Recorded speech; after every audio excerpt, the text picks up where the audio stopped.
I was planning to attend this morning, but those days when I used to ride in the rain, snow, and extreme heat are long gone. So I'm joining here you on this app. Morning, everyone. Good morning. Welcome. And we have an unverified person.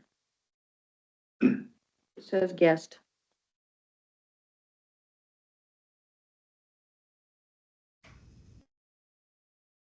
Prana? Hi everyone, my name is Prerna Gurudat and I'm with the Texas A&M Transportation Institute Road User Safety Program. Welcome. Prina is new to our group and she's helping us today with note taking, so we welcome her aboard. Mr. Joe Morris. Morning, everybody. Got Joel and Robert down here at Sanjay, Carly in Houston. Welcome, Joel. And Mr. Morris Sr.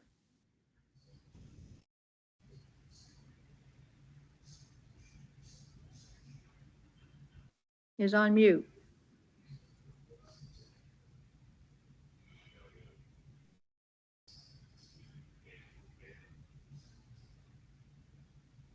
We welcome Mr. Joe Morris Sr. and move on to Josh.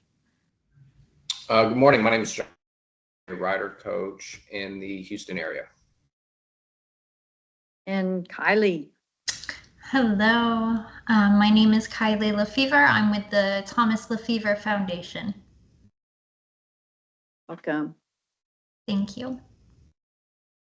And Miss Madison. Hello, good morning. My name is Madison Marquez. I work for MSF. I'm on their national staff and I'm in San Antonio. I'll probably turn my camera off for most of this because we've had some extreme weather over the last 12 hours. And so they're just getting power and everything going back up around here. Wow. Thank you, Madison. Mr. Matt.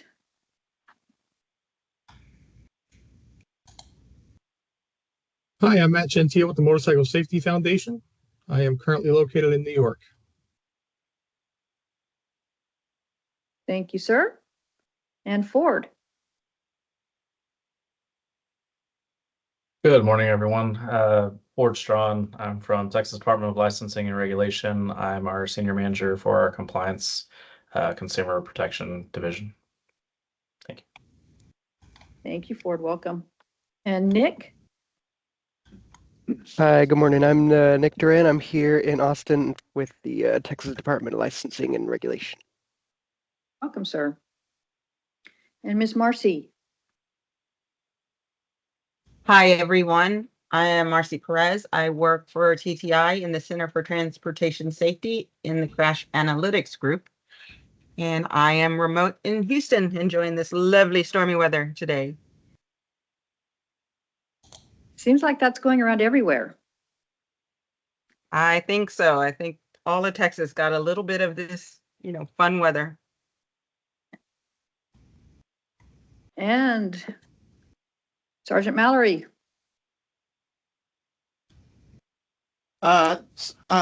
Safety Education, Sergeant Rob Mallory, DPS out of the Corpus Christi area.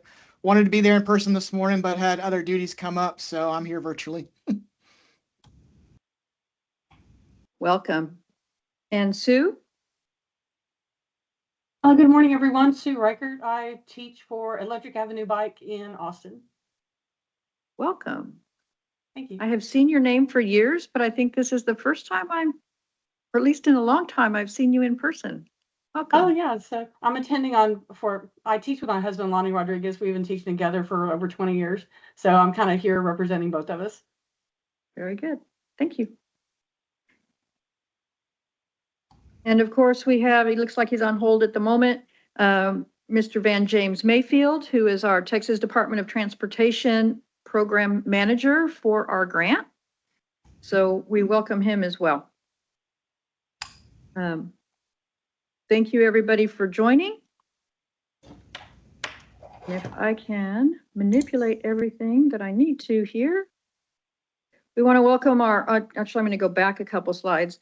Our agenda for today, we have multiple guest speakers, actually,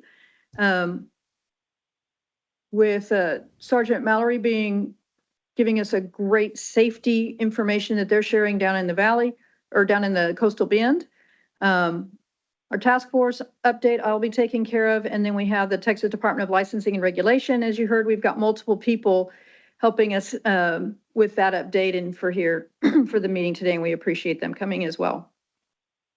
For our Texas crash data public access portals, Ms. Marcy Perez from TTI, who has been instrumental in creating a lot of these portals, and the information on the CR report that starts to feed them is here to kind of give us a quick walkthrough on what you as the general public can do to access information on crash information specific to motorcycles. So we'll have some additional information and adjustment or announcements from there. So we appreciate you all coming. And Sergeant Mallory, I can stop sharing and you should be able to share. Let me know if you are unable to.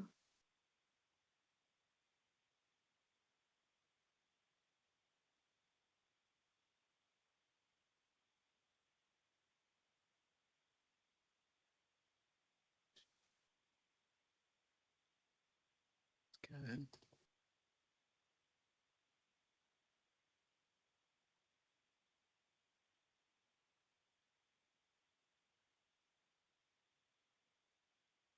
It's saying I need permission, but Let so me no. see what I can do for that. Really.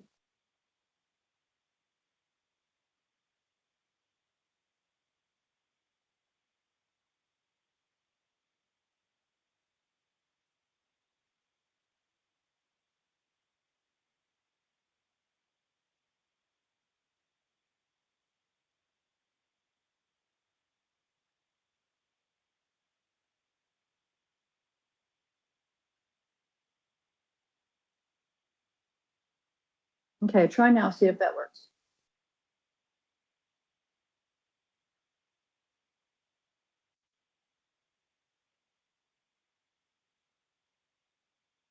That's still telling me I can't share. Oh. Okay. Well, I'll tell you what I can do is let me pull up the link for the South Texas Facebook page and drop it into the meeting notes. And that way we can y'all can go and look at view of this safety video that we created. And basically all of the South Texas, all the safety education folks for DPS, obviously we help promote the department's messaging on safety. And the challenge for us is always, how do we get creative and share our message with the public about what's going on and, what they can do. And so, and we often compete against each other to see who can come up with the best safety message. And so this is what I had developed for a little competition that we were doing. And unfortunately, I got beat out by some other folks. But this is a good safety message we shared for Motorcycle Safety Month, and it's one of those things where we just all want to work together to share public safety messages. Hey, together. More attention! You cut me off. Get at him. And, I don't know if you can hear the audio playing, but.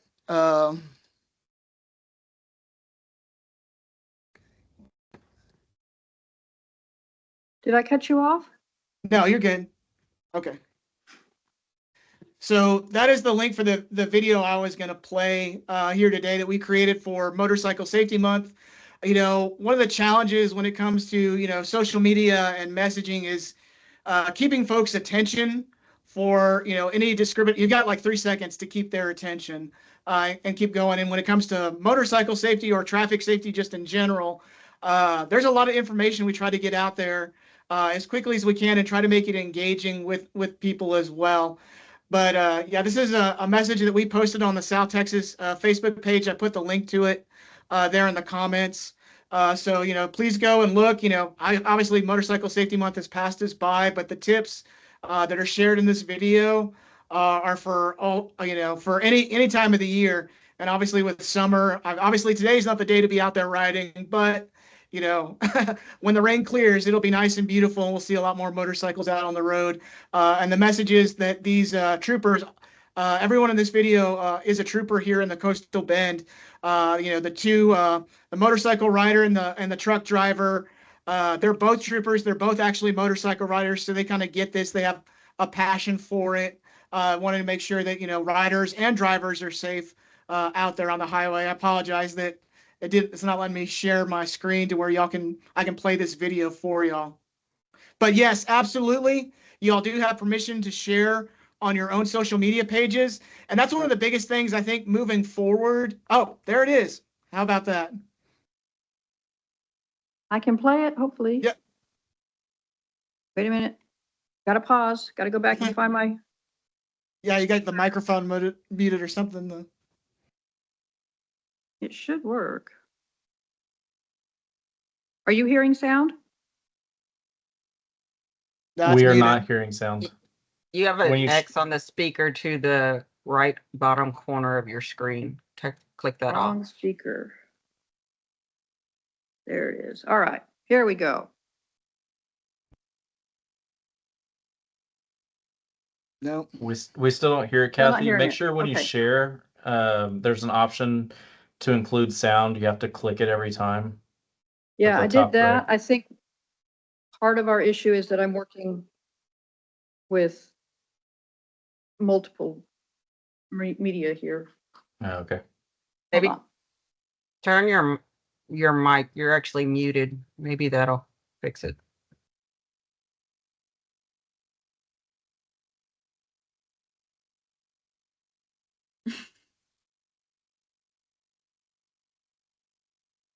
It's showing that the sound is X'd out.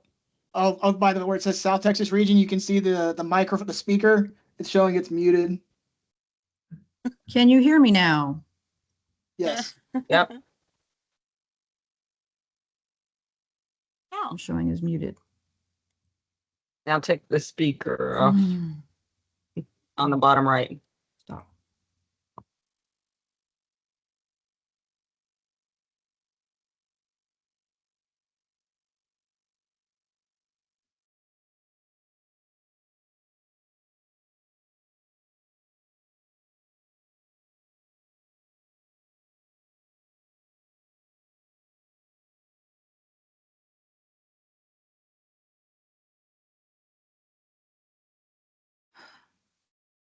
I think that the room has hijacked my entire computer. Can you all hear me at all?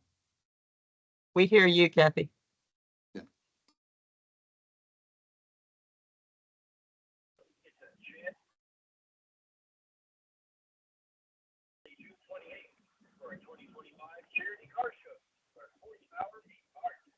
Won't let me unmute.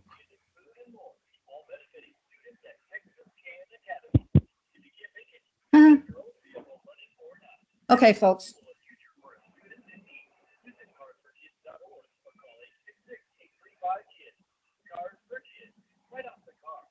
Kathy, this is Marcy. Let me try to share it and see if it'll work.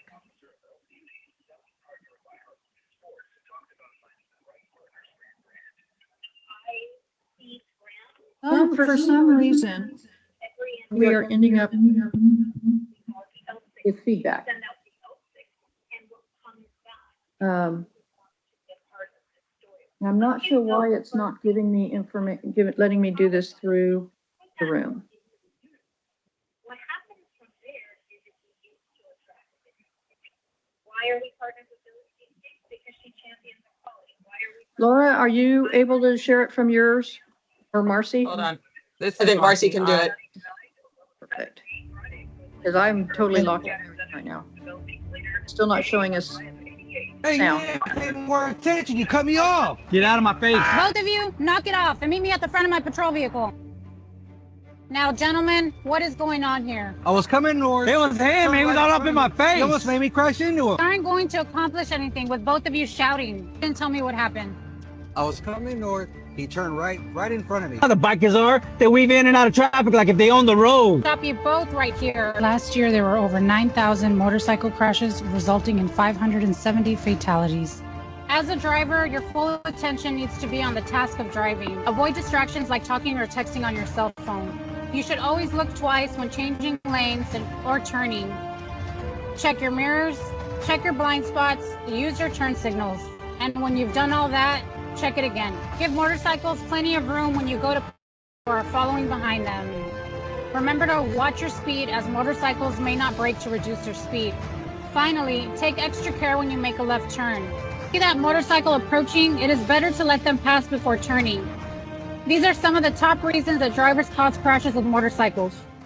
Remember, your bike is not as large as a car, so you need to be more visible, wear high visibility and reflective clothing when riding. You need to ensure that your bike is well maintained, your lights, horns, and mirrors are working with your tires properly inflated. Be sure to wear proper safety equipment, protective clothing, and a DOT certified helmet. Even though I know you're over the age of 18 and not required to wear one, it is a great way to protect yourself from injury in the event of a crash. I'm sure you have been riding for a long time and know how important it is to have an escape route at all times as you travel down the road. Yes, Trooper, those are good tips. I remember those being discussed in my motorcycle safety course. I want to say I'm sorry for turning in front of you and not paying attention. It's okay, I'm wearing all black, you probably didn't see me. I'm sorry for letting my temper get the better of me. Here in the South Texas region, we want all drivers and motorcycle riders to reach their destination safely. And share the road.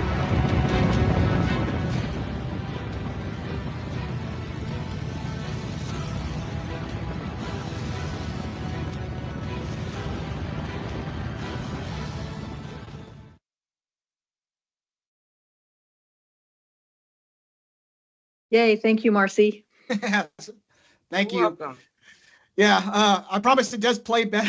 It's not as jumpy when you go and watch it on Facebook. But yeah, that's one of the biggest things is, hey, get partnering together to get the message out to a much broader audience and knowing who to cross tag in social media. So that way the message gets out and we get this shared as many people as we possibly can. And then, obviously all of us coming and working together.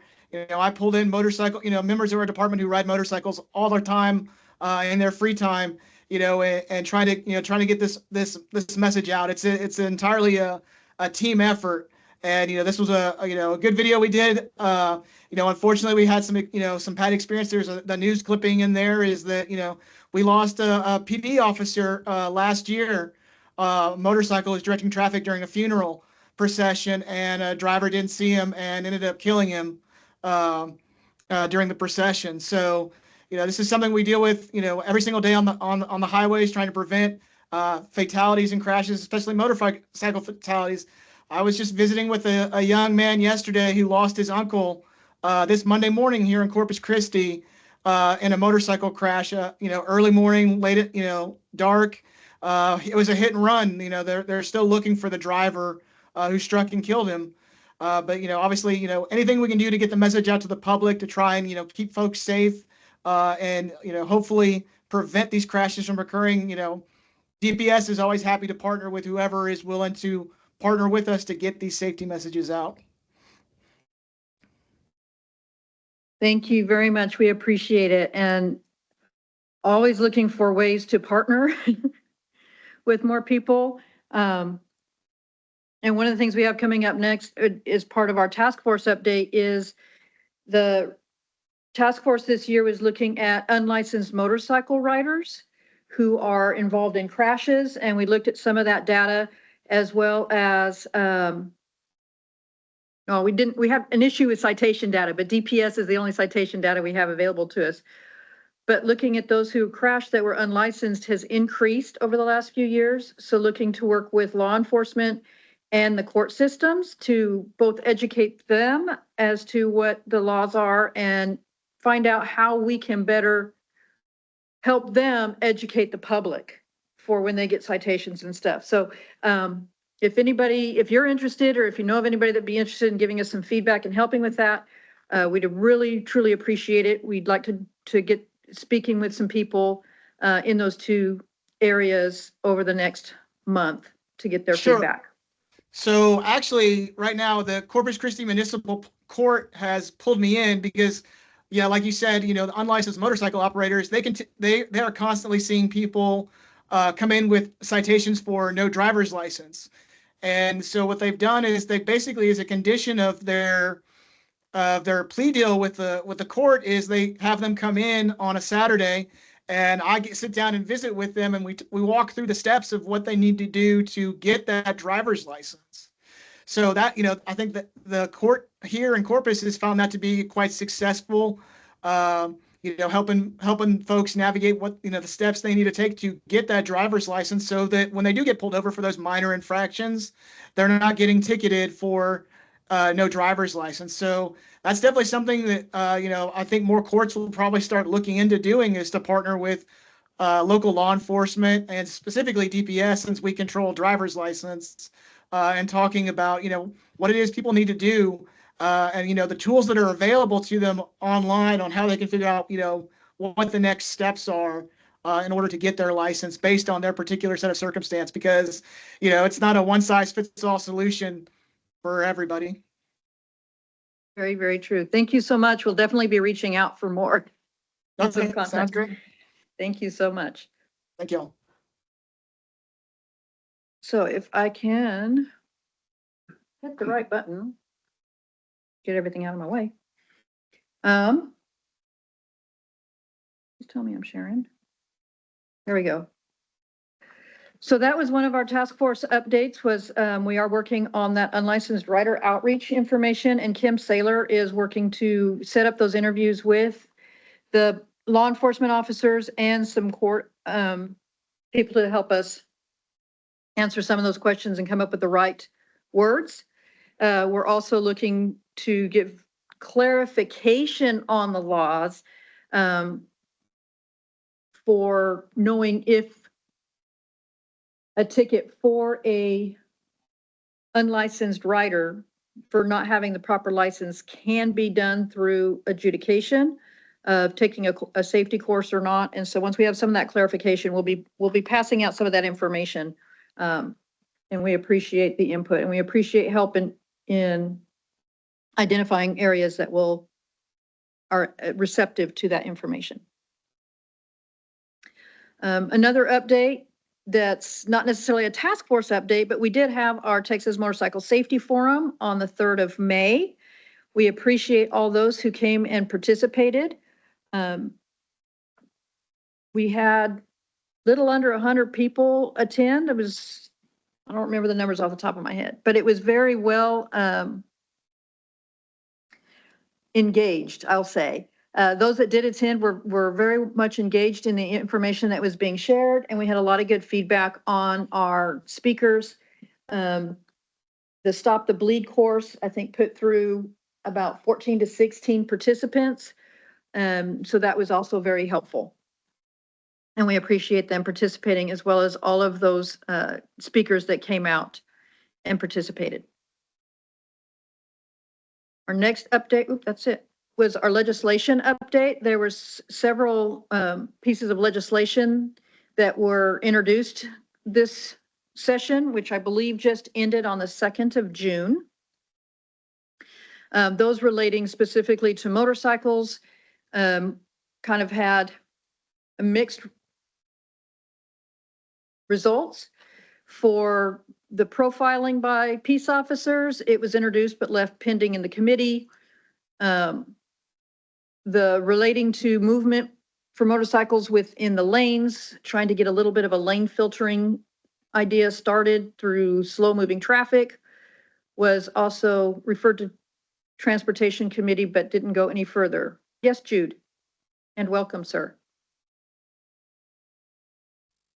Oh, I just when you got to House Bill 4904, I just wanted to make sure that credit was given where credit is due. Keith Ravel is the one that went and testified on this.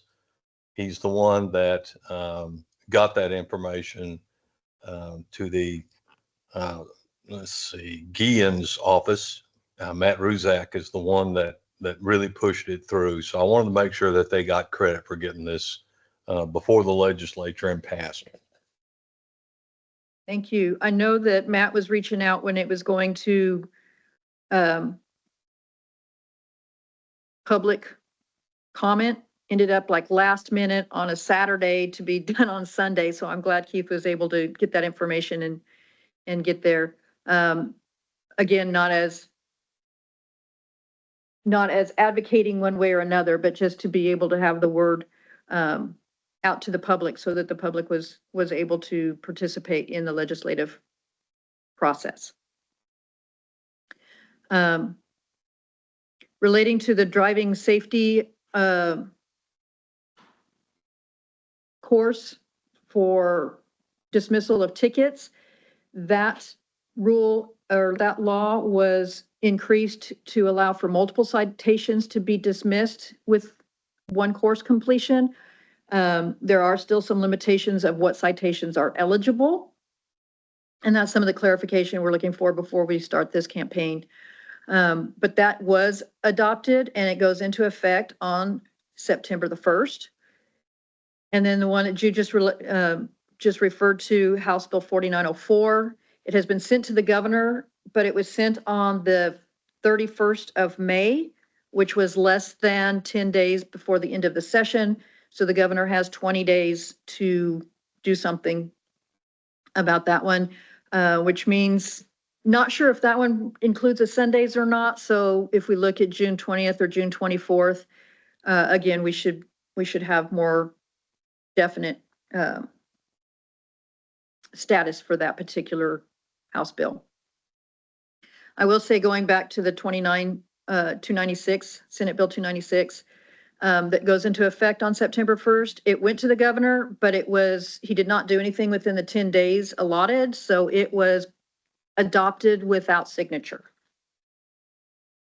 House Bill 3642, there were multiple House bills that were dealing with the memorial markers and designations on certain highways. The one that finally went through and was sent to the governor on the 2nd of June, last day, was House Bill 3642. And it's not one that I was tracking prior. I was tracking the other one. So that was specific to motorcycles. So that one I can't give you any information on, but if you'd like to look it up on my Texas legislation website, you can go in and read what that was.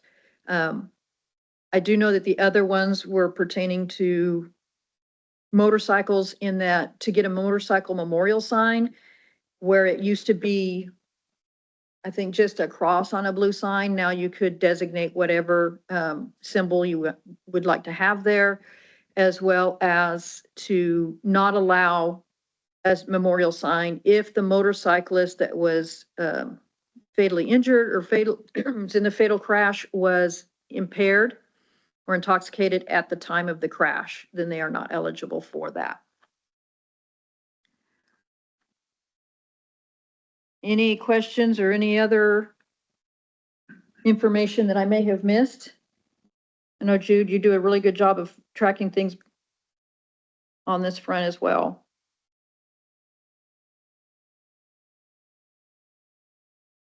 Nope, you did a great job. Thank you, sir. All right. Then our next one up is the Department of Licensing and Regulation. I believe Shannon was the one that came back and said she was going to be speaking, but she wasn't on when we first started. So there are multiple people on here from TDLR. You let me know if you can share your screen or not. All right. Okay. Good morning, everyone. My name is Shannon Villanueva. I'm one of the team leads in the Education and Examination Division. Sorry, I was a little late. I did have a leadership meeting that I was attending this morning. I do have some of my the individuals that are on my team that's with me, and I also have I call him my partner, Michael Ford Strawn. You guys may have worked with him before when he was in the Education Division.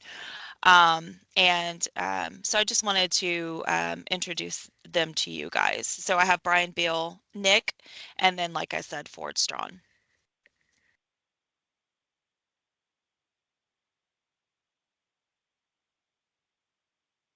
Okay, so we're just gonna do some testing, make sure that you guys can see my screen. So just let me know if you can see it okay. We see in the edit mode for your presentation. All right. And it just went away. Yeah.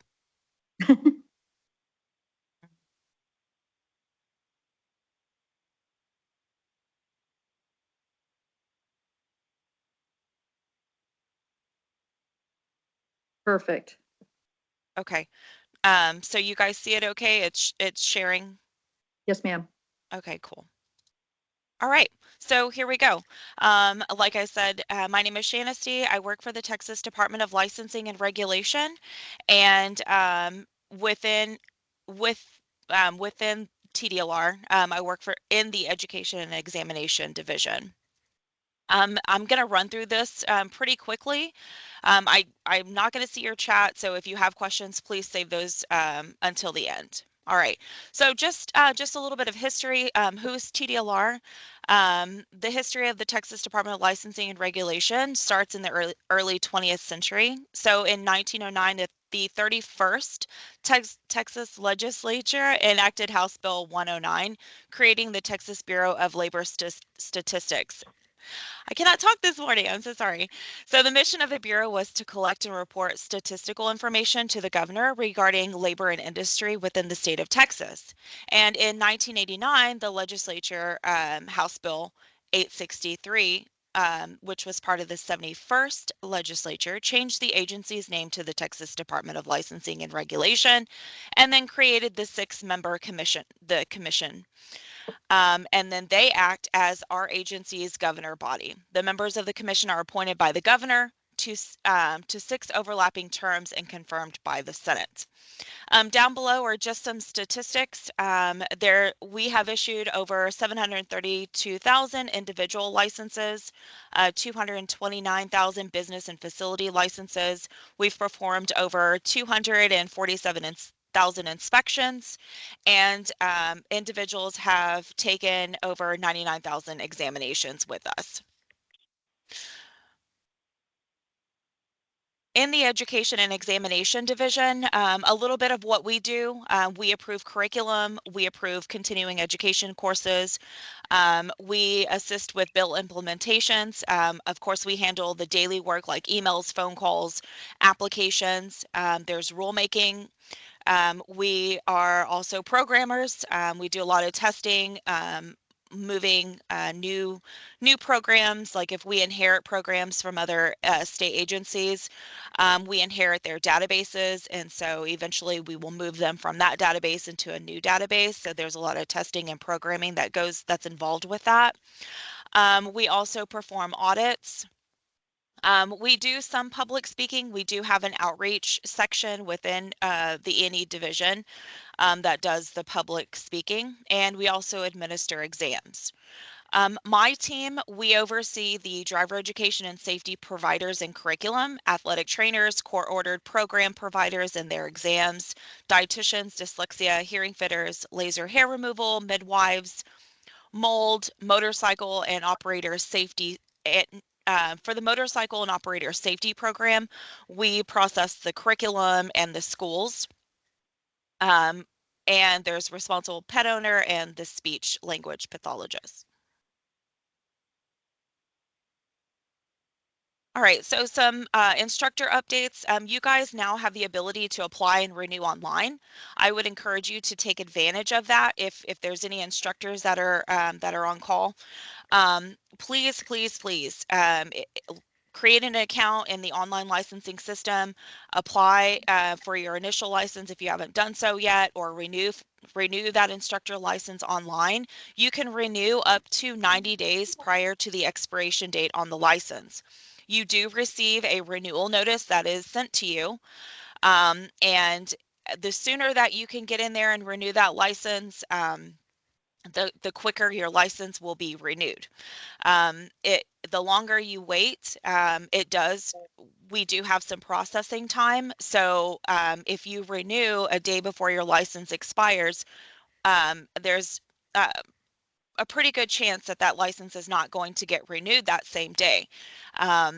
Even even though we have a full staff in our licensing division, the motorcycle instructor is not the only license they process. There are other, like electricians, COSBAR, AC contractors. There's several other licensees that they have to work on. So please get in there and renew that license on time. When you are renewing, you'll notice a criminal history question is answered. There is a criminal history question. Please make sure that you answer that question. It's either yes or no. If the answer is no, select no. If you do not select anything, then that holds up the application process. If you select yes, then you need to print off and submit a criminal history questionnaire to the licensing team. And there's instructions within the application on how to do that. Instructors cannot report class data with an expired license. So if your license is expired, well, and you're out there teaching, you're not going to be able to report that data. If you have submitted your application timely, and you have not heard anything, you haven't received the license, please reach out to us and we'll research that for you to find out what the holdup is. All right, so there's new fingerprint requirements beginning August 1st of 2025, and this is for our motorcycle instructors only, not the ATV instructors, okay? So beginning August 1st, 2025, you must be fingerprinted, successfully pass the criminal history background check, and as part that is part of the renewal requirement. You may receive you'll receive an email with this information. If you do have questions about the fingerprinting process, there is an email address that goes directly to our licensing team. They will answer any questions that you have about the fingerprinting. This information is outlined in the Texas Transportation Code, Chapter 662, and Section 662.0063. And I did provide the link for you below. That way you can just go to the link and read the law. All right, so the instructor training provider. And if you would like to become an instructor training provider, there are certain requirements that you have to meet. So an individual cannot offer or conduct an instructor training course unless the individual holds an instructor training provider license issued by the department. Prior to this, TEACS was the instructor training provider. So if an individual wanted to hold an instructor license, they had to go and take the TEACS course first, get certified through TEACS, receive that certification, submit that certification with their instructor application. TEACS was removed from law, so that opens up the doors to allow any individual who has been certified by the curriculum provider to be an instructor training provider. That's very important, guys, because recently we've had some issues where instructors are just going online, adding the instructor training provider endorsement to their license. And there was some disconnect between the licensing team and the application that was coming in. So it seemed, after research, it was found that the instructor submitting the application didn't know what the instructor training provider endorsement was. They were just adding it. And then our licensing team needed to be more educated on what to look for when those applications came through. What certifications did they need to look at and approve, and which ones they should not have approved that ITP endorsement for. So just to make sure that if you want to be an instructor training provider, you contact your curriculum provider first. Let them know that you're interested in becoming an instructor training provider. They will get you all trained, and then they will issue a certification. And then once they issue you that certification, then you can go online and apply for, you can go online and add that endorsement to your license. Adding the ITP endorsement to your license. Once you've been certified by the curriculum provider. You're going to log on to the online licensing system. When you're in the quick start menu, you'll be able to choose add an instructor training provider. And then you're just going to follow the prompts all the way through. Now, there is a section for the business address. If you do not want, if you're just a single instructor, you don't have like a company business address, leave the business address blank, but you want to make sure that you add a phone number and you add an email address, and I believe there is an option for a website address. This is so that you have instructors contact you so that they can get trained. Okay. But if you don't want that business address, like if it's your personal address listed on the website, make sure to leave it off. But everything else, like the phone number, the website, and the email address, you want to have that contact information on there, like I said, so that those instructors can contact you, or those individuals can contact you so that they can get trained. Okay.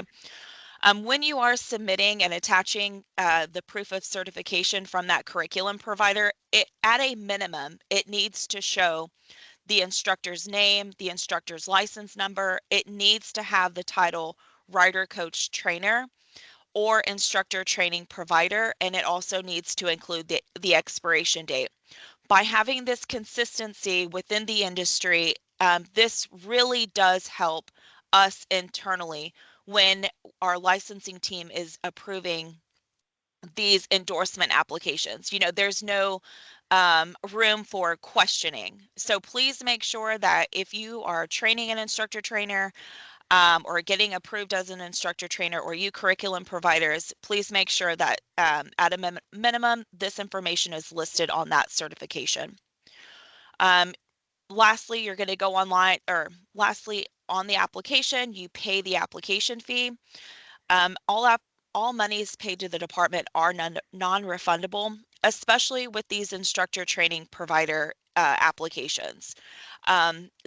There's information out there on the website, on the applications. It tells you, do not apply for this unless you've been approved by the curriculum provider. If you don't read that and you pay us $50, well, we're not going to refund that $50 to you. Okay, please stop, take the time, read what you are applying for, and if you are unsure, contact us. That's what we're here for. We're here to educate you and help you understand what you're applying for. There are some reporting requirements. Instructor training providers, if you hold this license, for each instructor training course provided, a motorcycle instructor with the instructor training provider endorsement must report to the department by the 5th business day following the end of each course, information relating to each trainee.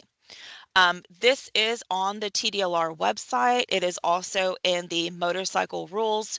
If you need more information on how to report the information to the department, go to the website and also read the rules. It lists it out there for you.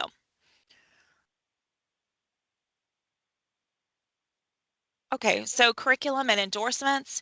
Some issues that not issues, sorry. So right now, motorcycle schools, we're working out of 2 databases. So, oh my gosh, I lied. I'm sorry. Motorcycle schools are in one database. They're in the RIMS database. The motorcycle instructors, our licensing team is working out of 2 databases, the Versa database and the RIMS database. Some of you guys may have contacted us where you've submitted an initial instructor application or a renewal application, or you've submitted a certificate for a new course that you've been approved to teach, and you're not able to report that class. Well, the reason being is either we didn't get the certificate or the data was not updated in both of the databases. So if you happen to encounter that, you know you've submitted everything that you needed to, just contact us. And like I said, we'll research it. Most of the time, we'll just ask you for that certificate, and then we'll either plug that data in ourselves, or we'll work with our licensing division to get that information added into both of the databases. That way you don't have any reporting issues. The same with the motorcycle schools. Your motorcycle schools, if you are certified in a new course, you have to submit that certificate of completion to us. And then we have to update the RIMS database because the instructors and the motorcycle schools still go together and if that curriculum has not been updated, or the endorsement, whatever you want to call it, if it's not updated in the RIMS database, then you're not going to be able to report those that class. All right, motorcycle schools. So for motorcycle schools, the renewal requirements is you guys, because you're still in the RIMS database, a renewal notice is not sent to you. You have to make sure that you are looking at the expiration date on your license and submitting that renewal to us timely. We want the schools to renew at least 60 to 90 days before they expire. And especially because you have to go online, print the application off, mail it into us with, your form of payment, but also the controlling persons that are listed on the renewal form have to undergo a background check. So that takes some time as well. When applications are mailed into the agency, we have to work with different divisions. We have to work with our finance division because they have to process the money. Once they process it, they send it to my team to, enter the information. Then we have to work with our enforcement team. Excuse me. We have to work with our enforcement team so that they can run the background check on the controlling person. So all of that takes a little bit of time. Please make sure, like I said, always check the website, download the most current form, and mail that in at least 60 to 90 days before you expire. Okay. Hopefully in the future, we are really pushing for an online system for our schools. We've done some testing, but the whole reporting and the connection between the instructor and the schools,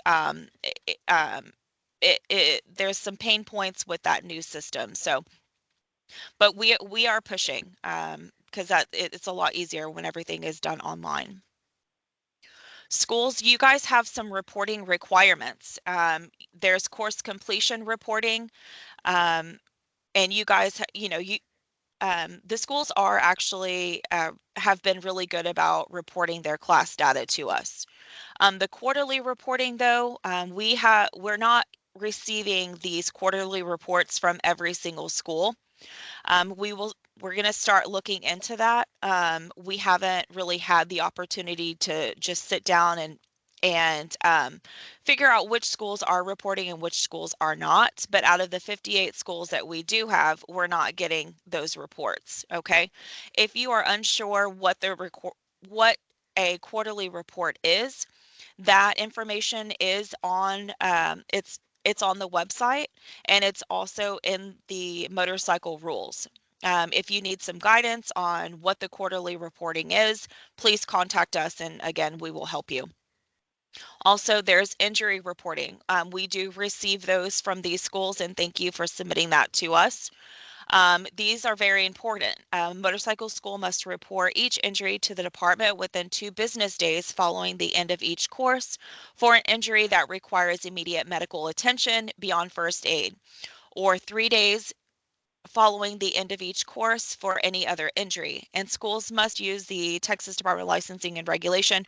We have an injury report form. You must use our form when submitting the injury report. Okay. All right, so changes are coming. Yay.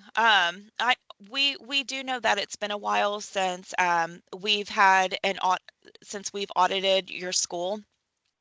We understand that. Here in the education division, there have been several bill implementations, law changes that have affected our larger programs. Staff has just kind of been pulled away. We are getting back into those. We're also going to open up the rules for review the audit and inspection language. There's some other language curriculum that we want to touch base on.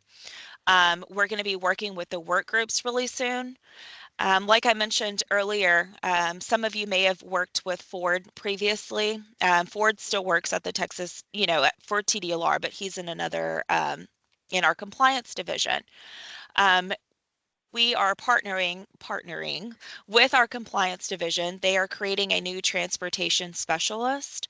That really will help my team because we do everything for the motorcycle program and for the driver education and safety program. Like we're doing the outreaches, we're doing the speaking, we're the liaison between different agencies. So Ford's team will be this new position will be very, very helpful, and we're always looking for ways to improve our processes so that we can help your industry and be there for you guys. There is a commission meeting scheduled July the 8th. There we are appointing, I believe, 3 new advisory board members. Once those board members get appointed, we'll be able to recreate our work groups, and then we're going to get to work. Okay. Please, please, please sign up to receive email notices from us anytime that there is important information that we are sharing with the industry. We send it out through our this email section. So just go to the website at the top, click on email updates, and then you can select more than one program. So if you want to know about driver education, if you want to know about electrician, you don't have to just select motorcycle just because that's you ride a motorcycle or you have an instructor license or a school license. Okay. The information about board meetings, law changes, rule changes, all of that important information goes out there. Okay. Please sign up so that you stay in the know and you are aware of what is affecting your program. All right, guys. I just want to thank you so much for your patience and for just your questions and reaching out to us anytime that you need help. My team and I, we're always there for you, and we look forward to working with you in the future. Thank you, Shanasty. You're welcome. Thank you. Somehow we have some extra sound bouncing. So if you're speaking, please mute. We did have a question. Jones, Doc, raised his hand. Yes, ma'am. Shanasty, can you hear me? Yes, sir. First of all, thank you for that presentation. It was well put together, and I appreciate all the information. And it did trigger some questions. I'm really glad y'all are bringing back the fingerprinting and background checking. I was not quite aware that had not been transferred over from DPS. And so my question is, those of us who were with DPS, under DPS before y'all took over, we went through the same background check before we could even walk in to take the class. Is any of that transferred over, or do we start over from scratch? No, sir. None of that will be transferred over. Okay. Because you are with a new state agency, if you are upon renewal, if you renew after August the 1st, you will receive information with instructions on how to do those fingerprints. So you will be required to resubmit those fingerprints. That's great. Thank you. My second question that popped up is in regards to making sure everyone is following the proper criteria to be licensed, TDR licensed instructors and TDR licensed providers. My question is, what is or how is this happening with agencies who are teaching track racing? How are they able to promote themselves as trainers for new riders? And the reason I'm asking that is there's a huge push, at least in the Houston market, from 3 or 4 different organizations that teach track racing. And I'm a big track guy. I wish people would take their racing to the track and not the street. But they're also promoting themselves. If you don't know how to ride, call us. We'll teach you in a day. And I've looked, and none of them are part of TDLR. They're not licensed. So I'm just kind of curious how that fits under the same criteria? How are they getting away with that? I'm gonna have Ford jump on so that he can help. He's more familiar with the track racing. Yeah, Okay. so thank you, Shan. So early on the inception with this program coming over to TDLR, one of the things that the Sunset Commission and moving this to TDLR from DPS looked at was the proper regulation of the industry. Private lessons, private teachings, track only, off-road, those are not considered within scope of our regulatory practice within statute. We are governing basic rider courses, anything that is allowing you to get some type of official certification, licensure within the state. Your Class M would be something that falls within our jurisdiction. So intermediate basic rider program. So that's how they're doing it. Now, they should not be labeling it as it's going to get you, an MSB 8, and it's going to be getting you a driver's license. But if they wanted to teach somebody to be safer, much in the same way that if you went to a track school for a car, you don't have to be a driver education school. Those are track only skills, and I agree with you. Take those lessons, putting a knee down onto the track, not on our streets. But that's why it is outside of our current scope, if that answered your question. Yeah, it does to a certain extent, and my greatest concern is the number of people that are actually going on and getting trained to race on a track, and then bringing that idea of riding out to the street. And if it were to work, then why would MSF had contracted with 2 major GPS motor racers to come up with an advanced rider course and a circuit rider course, because it doesn't work on the street? And my concern is the vast promotion of we'll teach you how to ride a motorcycle. I understand you're wanting to stay out of that because it's not licensed, not going on the street, but we're teaching people how to ride motorcycles fast, and then they're coming on the street. We've only had 614 deaths last year in 2024 in Houston metro area alone. We're doing a really good job of maintaining that number so far, which is sad. And the reason it bothers me is because I have crossed paths with multiple people who have crashed, who have not taken an MSF course, but they were taught how to ride on track with their track bikes. Now they're on the street. I'm just curious, how can we as an organization together, symbiotic relationship, y'all governing us, how can this be worked around? And Doc, it's a fantastic question. And I think if you go back into Shan's presentation she just had, and we closed with the new transportation specialist that will be coming to the department, it's meant to fill this void. So what you're talking about is the misapplication of a training, a teaching, or anything else. We want to make sure these guys that are out there learning, that are teaching, even if they're outside of our current regulatory scope, when we get involved, we are making sure that we're telling them, and they're telling their students that are coming to them, that this is not your basic operator course. This is not how to ride safely on a road. They're skills, and some of them may be applicable, but it is not rider education and rider safety. And that's what you take your BRC for.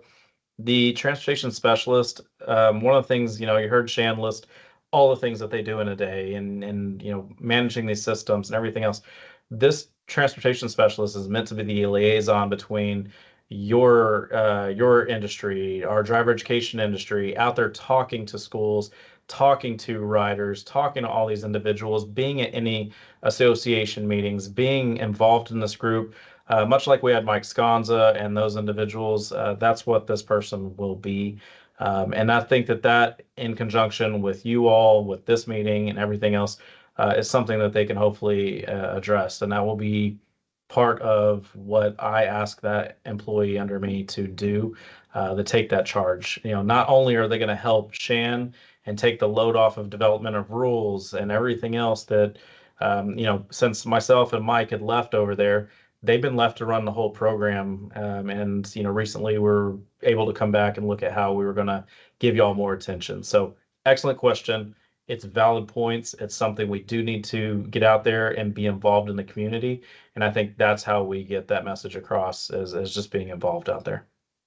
Thank you. That'll be a great asset to us. And my third and final question, I'll kind of put them together. The data reporting that y'all have, a little quick history. I was contacted by somebody at TDLR back in October because our organization, Safety on Two Wheels, was under investigation for improper actions because we failed a student on the driver's test, and the gentleman was quite confronted to begin with. How am I even operating without a license? And so I actually had to communicate with someone I know, Brian, who I think is on the meeting today. Ask him to help the left hand and the right hand communicate so that they know we were licensed to do what we're doing. Second part is, how does everyone inside your organization understand and know what we are doing and why we're following the procedures? We were challenged to begin with to follow the curriculum explicitly of whoever we will choose to use. Currently, it's Motorcycle Safety Foundation and or Total Control. And so our job as commissioners, if I can, of this process for the state have to follow the criteria, including the grading of people on their skills. And now I'm under investigation because a teacher who made 3 major mistakes, from her point of view, 3 out of 100 should be a 97, and she failed twice, totaling over 17 points. And so now it's even gotten to the legal department, someone to verify that we're doing the right thing. So I'm just kind of curious, how can we get the internal people understanding that there is a test process? Here's how the scoring is. I've given explicit, detailed pictures, photographs, documentation, and yet it went from the investigator to the prosecuting attorney to determine whether or not we have failed at providing the right criteria for a person who has failed the class. It's not just Safety on Two Wheels. It's now on trial with this. From my point of view, it's the entire process of MSF. And Mr. Jones, thank you. I don't want to get too much into the weeds of your particular case. Should it go to SOA or anything else? We're limited to what we can discuss when it's within our enforcement division. However, I will say that amongst other things was the reason for my approach to the education division and our executive leadership about needing to have this transportation specialist on staff that understands the curriculum, that understands it from a coaching perspective, understands what your range objectives are, understands what range cards are, what they're looking for, how they're looking for, your ability to remove students for their safety, the safety of others, or their ability to not grasp that curriculum fast enough outside of a straight policy of, you didn't show up to class on time so you can be removed, or just failed the end of course exam. There's a lot more nuance to it and everything else. And so we understand that. It is a huge charge of what we're going on. I can only get so involved with enforcement matters. I am trying to bring my knowledge and skill set to them for their understanding, if they will let me butt my head into that. But I'm hoping that, again, this transportation specialist, they're not going to solve every problem in the world, but we have seen that knowledge gap. We have seen those issues, and when enforcement may not ask us certain things, when one hand does not talk to the other, as you said, it unfortunately does cause some minor breakdowns. It is a big catalyst as to why we felt it was imperative to hire somebody in this position. I was able to modify a current posting that I have to incorporate these functions because it really is. Shannon and her team are doing fantastic work, but they can't do it all. And then you have individuals that don't want to bother them, and they may not have a full understanding of the scope of y'all's practice. And, it's our job to manage that and to make sure that everybody here understands y'all's job, y'all's requirements to the fullest. And so again, that's my charge. You're welcome to, drop my name to whoever you're dealing with in enforcement to verify your statements for or against. And I am happy to be an advocate for anybody, that I can, and this industry as a whole, however I can with my knowledge set. And, I just want to make sure everybody across the state is safe, professional, and doing what they need to do at the end of the day. Thank you. Thank you, Ford. Shannesty? Okay, you had your hand up, but do you want me to go first? Go ahead. Okay. I just wanted to point that out, just to piggyback on what Ford is saying, and I brought it up during the presentation. We are going to be working together soon as we get these new board members on and our work groups created. And once we start working with these work groups and rules start changing, those proposed rules will then be posted on the website, and then a notice is sent out like to everyone that is signed up to receive those notifications. So again, important, please get signed up to receive notifications from us, because when those rules get posted, this is your chance to get in there and to agree, disagree, add language, this is your time to be, it's your time to voice. Okay. Don't just, sit back and let other people make these decisions for you, because in the long run, they're going to affect your business. Thank you. Thank you. A couple questions really quickly for you, Shannon. One, when are we looking at having our advisory board rebuilt? So first things first, like I mentioned, we have I believe three new board members. They have to be appointed by our commissioners first. So that is at July 8th. That's the first commission meeting. And then we're hoping to have that created within the next couple of weeks from that date. Thank you. That was kind of what I was looking for, is when we're looking to have those appointments confirmed, I suppose. And then secondly, would you mind providing your slide deck? Is that something that we can post on the website for people to see as well? Oh, absolutely. Awesome. Thank you. We'll look for seeing that. We did have a really quick break in here, but we have Miss Marcy Perez next to show our databases. Since Marcy's part of TTI, it should be somewhat seamless for her to share her screen, but if we'd like to take just a couple minutes, I know we've been sitting here for a while. If it's anything like me, I need to step up and walk around for a minute. So I say let's take a quick 5-minute break, and we will be right back to hear from Miss Marcy. Thank you so much. Y'all have a good day. Thank you. Picked up chance. I do. Would you like to join?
You cut me off. I'm like, what? Did I cut you off? Oops. Lower walk.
Okay, folks, another minute or so, we'll kick it back off again. I'm good whenever anyone else is.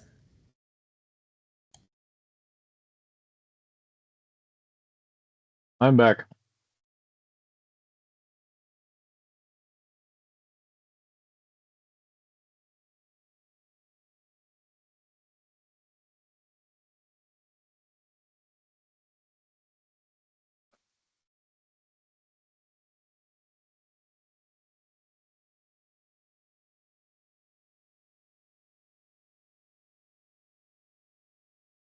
Kathy, can you see my screen?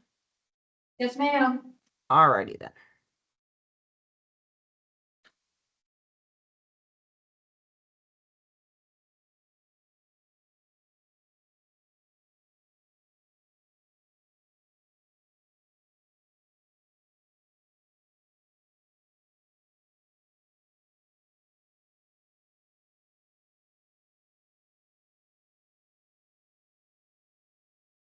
All right, Marcy, whenever you're ready.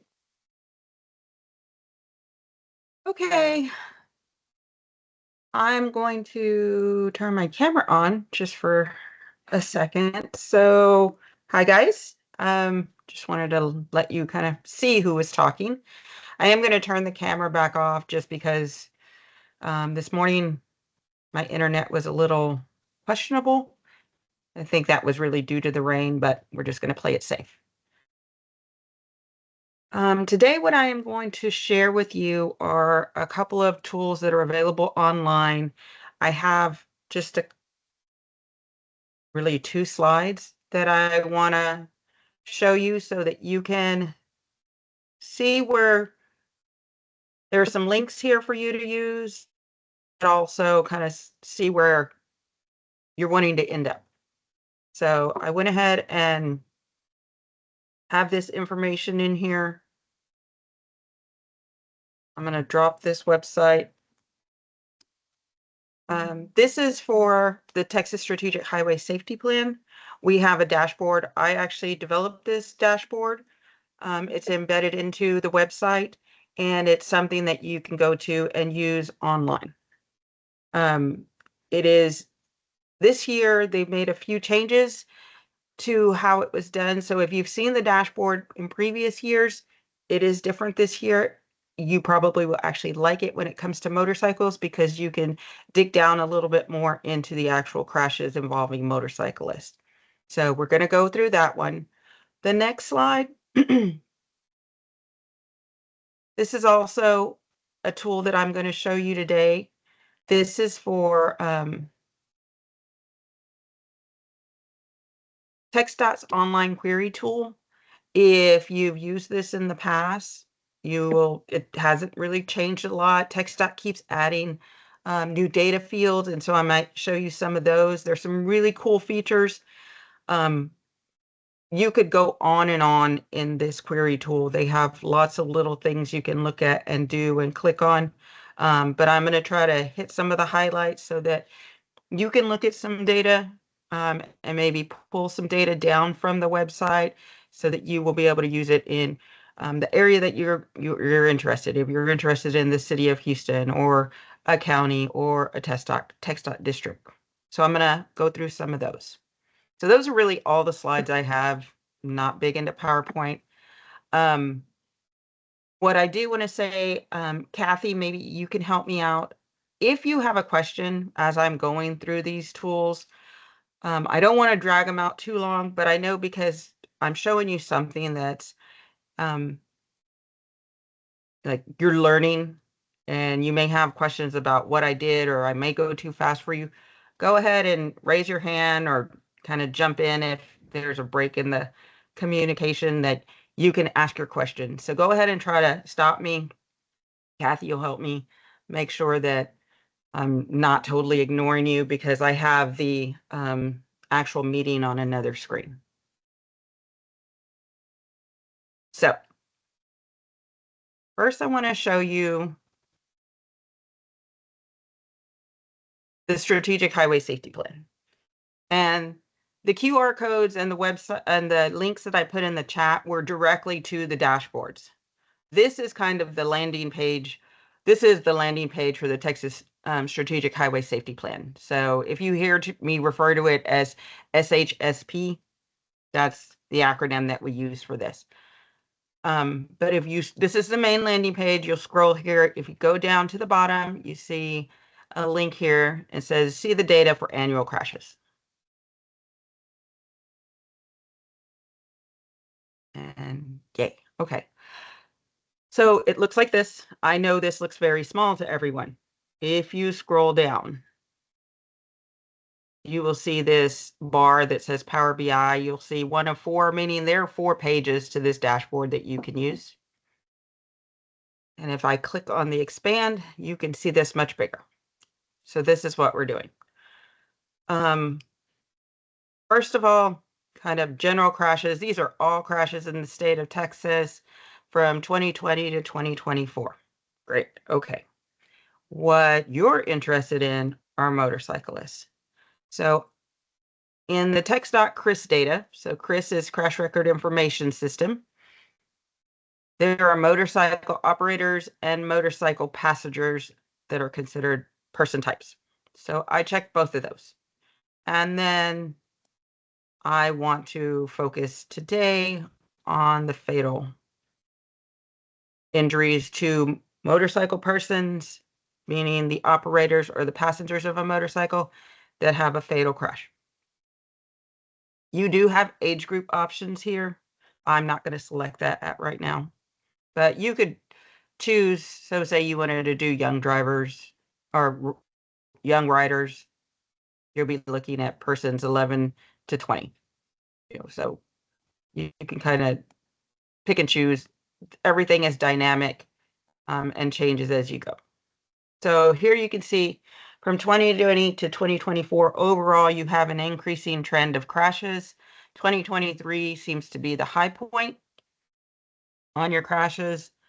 You see, these are the number of persons. And since we have fatal selected, these are all fatal injury. Then you have on and off system. So on system, meaning these on systems are roadways that are maintained by TxDOT. Off system are maintained by someone else. County, local roads, that's where that's going to be. Rural urban. So urban, I guess rural is a better way to define it. Rural by the state by TxDOT's definition is an area based on population that has less than 5,000 population. So that's what rural means. Multi-vehicle, single vehicle. And then you're seeing VMT. Now these are VMTs by the whole, all VMT. So not motorcycle VMT. This is any motor vehicle VMT. Then light conditions, motorcycle, you have a lot in the daylight. It's motorcyclists like to ride during the day because, you want to see pretty stuff. So you do have a lot of daylight crashes. And then these are just the roadways. Another option that you have here is single vehicles. So if you have this darkened, it means it's selected. So single vehicle crashes, because I have the person type selected, these are only motorcyclists. So this is a motorcyclist that crashed on its own. Just that one motorcycle. So that's what you're seeing here. So you can go click on these different things. If you wanted to know what are the rural crashes look like, you could actually click on the charts and you'll see the changes happen. So you'll see it's a very dynamic dashboard that you can play with, pick and choose things. If you select on individual years, more than likely, you won't see much difference in the percentages. You see they kind of stay the same. So, and then just click where you clicked before and you should go back to the whole dashboard. Multi-vehicle crashes, meaning more than one vehicle. This could be on this chart, on this dashboard, this could be an automobile and a motorcycle, or it could be a motorcycle and another motorcycle. So there is no distinction as to the type of vehicle on this dashboard. Now, let's do, if you wanted to know, I'm going to click off multi-vehicle. Now I still have the motorcycle operators and passengers, but now I want to know where they were the persons with a fatal injury in a speed-related crash. So speed-related, and one thing you can do, if you click on here, you'll see other pages. This information page has more information related to the crash types. So now you can see the change to based on speed related. And if I choose person overview, so now I see 97% of the people that were a fatal injury were the motorcycle operators. That makes sense to me. Most of the time, it's just one person on a motorcycle. So we have that. You kind of see the age group that these people fall in. So our largest number of fatalities occur in this 21 to 25 age group. But overall, it's kind of this 21 to 35, you know, and you have a few in this younger age group that also kind of jump in there. You can look at intersection related. So you see kind of all this, always this, we have this increasing number of fatalities over these years. Roadway and lane departure. So this is a good thing. We're going way down there. And then the third page to this dashboard is some Venn diagrams. So on this page, you do not have the crash type filter, so you really can't choose that. The two Venn diagrams that are here are kind of a, this is the first time we've added the Venn diagrams to the dashboard. So this is kind of a test subject to see if these are useful VINs to people or not. These may change in the future. These are still related to motorcyclists, motorcycle riders that had a fatal injury. What you read here, so you have 2,682 crashes where there was a motorcycle rider with a fatal injury. There are 949 crashes, and that's 35% of this larger number, 2,682, that were intersection related, and that's highlighted in the green. You have 1,353 that are speeding related. Those are in the blue circle. What you're seeing in the overlap is that you have speeding crashes. Of the 1,353 speeding crashes, 385 are speeding related and impaired driving.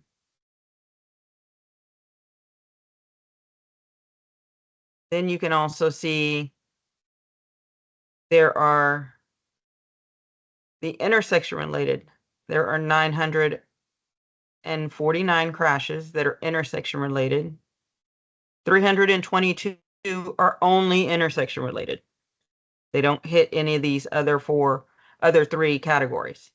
But you see that 161 of the intersection related crashes are also impaired. So that's how you read these Venn diagrams. You get down to the circle, the center of this Venn diagram. So you have 13 crashes that hit every single one of these four categories, four crash types. This table here is related to roadway departure. So of the 2,682 crashes, you have 905 that are roadway and lane departure. So that's here. Of those, only 192 were only roadway or lane departure. You have 144 that are roadway and impaired driving. You have another 230 that were roadway lane departure.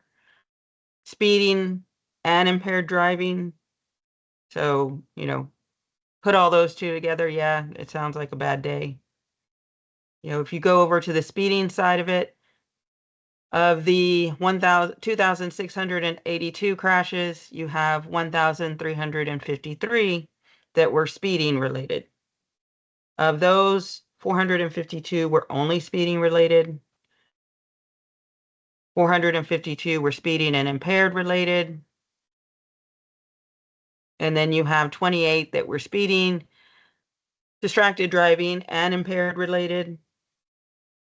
So that's how these work.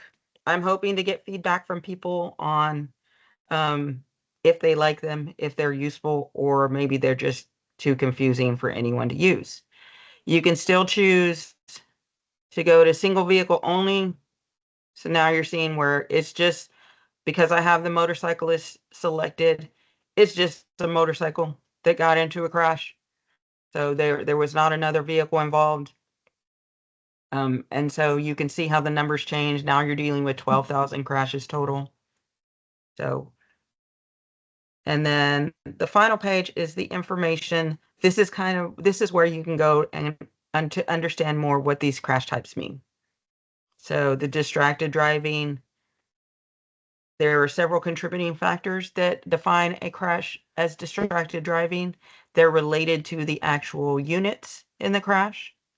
Impaired driving, there are several factors that classify a crash as impaired. This does not mean that their BAC was greater than 0.08. It means their BAC was greater than 0. So in the Strategic Highway Safety Plan, that's the definition. So that's what's used on this one. Intersection related, roadway and lane departure is actually made up of a combination of two crash types. One is a single vehicle crash where the crash happened off the roadway. So in the median, on the shoulder, or off the roadway are the options. Is there a question? Okay. And then you have your speeding crashes. So speeding relate to fail to control speed, an unsafe speed, meaning they may not be speeding over the limit, but they're driving at a speed that's unsafe for conditions. Maybe it's raining, maybe it's too dark, maybe they are on a curve and they're going too fast for the curve, things like that. And speeding over the limit is specifically that. They're going faster than the speed limit. So that is the dashboard that is related to the Strategic Highway Safety Plan. Is there any questions about this one? I do see one comment from Doc that said this website is awesome, great data, and thank you for your hard work. Well, you were very welcome. I'm glad you appreciate it. No, for data geeks, this is the best thing we can ever have, especially trying to get this information across to the public and people who are interested in riding a motorcycle. I've been told too many times how easy it looks to get on a bike and ride. When you see some old geezer like me get on any motorcycle and ride off into the sunset, it looks easy, but it's not. We have to take 100% responsibility for every other rider or driver on the road in order to stay alive. And I don't think these statistics can be emphasized enough. Thank you so much for your hard work. You are welcome, definitely. This also, I didn't go through these. You can choose to only look at 1 or 3, 1, 2, 3, 4, or 5 years worth of data. The crash severities that are in this database are a fatal, suspected serious injury, or suspected minor. You can choose a TxDOT district. So, and if you choose one, say Austin, and let's not say Austin, let's say Houston, because I'm in Houston. You then can see the counties that are within Houston. So Harris County is going to be drastically different than, Galveston County, but, you can see the numbers. But yeah, so hopefully that'll be of help to you. And then Is this something you could email me? Kylie, I mean, it's available to you on the website. Are you wanting something specific? I am wanting something specific because I have partnered with some pretty big companies who for my foundation, and so this would be really great if I could have would I be able to use this with my slides to show statistics? Is that not allowed? Is it Yeah, I mean, if it were me personally, what I would do, yeah, I would do, make your selections that you want to see. And I mean, yeah, I mean, I would definitely, I could make my own slides, but I just, I know I can come back onto the Look, Learn, Live and find this on here. I just wasn't sure if it was something that you could shoot me a quick email and that way I could get the information, and because I want to be able to give accurate numbers when I'm speaking. So, yeah, Kylie, let me, Marcy, go ahead. a couple of things, Kylie, is Yes. one, this isn't on the Look, Learn, Live website. This is on the Strategic Highway Action Plan. Okay. Strategic Highway Safety Plan. Safety plan. Safety Plan website. Oh, I'm sorry. Yes, I misspoke. I'm so sorry. So the links are in the chat and you can use those links. And once you find your data that's on here, sort it the way you are, you can, take that shot and put it into your presentation. Just be sure that you, when you're providing this information, say, this is where I got it from. The Strategic Highway Safety Plan with these filters. And that will help people to understand where the numbers are coming from. And this is a public access site. So okay, just be responsible when you're doing it, as to give the credit where it came from. And that way, because can't tell you the number of times I've done presentations and then someone else gives data and somebody else gives data. And it's like, everybody had different numbers, and it's because they're coming from different sources. And so there's those little offs here and there. So I learned this from Marcy, so I'll give her the credit of always just cite the source and even the date of when you pulled the data. Absolutely. Thank you. Yes, and if you want to know more information on that information page, this data was pulled on April 17th of 2025. So that's what the data came from, and you can kind of. I'm sorry, you said April 17th of 2025? Correct. Thank you so much. Yeah. So the information page does give you some details into that, and you can feel free to use this online. I think it's pretty simple, and I think it will print into some nice slides for you. I've tried to make sure that everything was visible on the screen, so I think it should work okay for you. Okay, so I'm now going to move on to the Chris Query tool, and I want to show you this page here, and I'm going to drop this in the chat. This is kind of a great page for lots of TxDOT resources related to Chris data. So there's a header here for the query tool, which we will go to in a minute. That is the link that I gave you earlier with the QR code. That one is actually a link to the actual dashboard. This page here has several other things available on it, so I did want to share it with you. The other thing that might be really helpful to you, and you may get in a little bit into data nerd world, but this file right here, it's the public extract file. These are the variables or fields from the data that are going to be available to you in the query tool. Some available in some sections and some available in other sections. So I have been working with Chris data for almost 16 years. there's a lot of data in Chris. And person that works with data can always, want more data or better data. All those things are true. But I will say that having worked with other people from around the country and seen their data, TxDOT has done a really good job of putting their data together and trying to get us tools and fields that are very useful. So that being said, I'm going to scare you just for a second and show you this. It's a Excel sheet. If it will open for me. It looks like something. All right. If you hold down the control button and you click on this little arrow down in the bottom left corner, it'll take you to the first page. This gives you some general details. These first few files are where you're going to see the list of the fields that are available in Chris. So, and I'm only showing you this because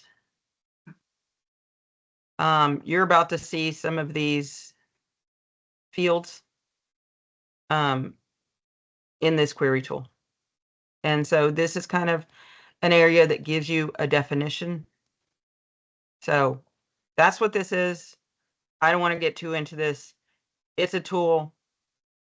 If you start really getting into this and you need to know what field to pull, something like that, you can send me an email and I will help you.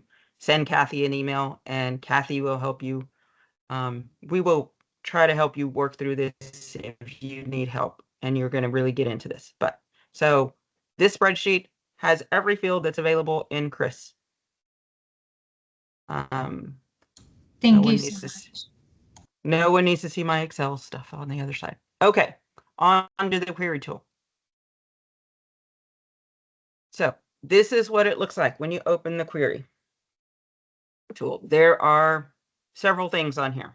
First, this is a dashboard that TxDOT has. It's for fatal injuries. It has information on here that you can look at. This right now, if you look at the filters that are applied over here on the right-hand side, this is fatal injuries from 2025, so currently this year. And the TxDOT reportable flag is true. I am going to explain this in a minute, but I want to just kind of get through this dashboard and let you see this little tool. What I want to do is say, okay, I have my motorcycle researcher hat on right now. So I want to know crashes. And you can type, one of the reasons I showed you that spreadsheet was because, as you can see, you can scroll for a mile. But I know that the code is person type. So I start typing in person, and I can choose person type. And I can either say equal to. So if I only want to know data related to motorcycle operators, which is the data that's in Chris, is motorcycle operator or motorcycle passenger. Then I could choose is equal to. If I want to know both, I need to do is in. And so is in, if you're not a programmer, there are several programs that'll be, this stands for is in list. So it's missing the list part. But then what you can do is now choose more than one option. Okay. So I chose motorcycle, driver of motorcycle, passenger or occupant of a motorcycle. And I hit save. And we're going to hope it loads quickly. And maybe it won't. All right. So now for 2025, because that's what the filter is over here, you can change these filters, do different things to them. You have 213 crashes. And so far you have 242 fatalities. Oh, fatal crashes. You have 258 fatalities and 110 injuries. This is showing you that 37% of them happened in a rural area. Now, they actually broke down the different populations. I normally group them because I don't know where this rural America of Texas is. So, but this is the chart they have in here. Just kind of giving you the overview. You can scroll in, zoom into these maps, and see what the map looks like.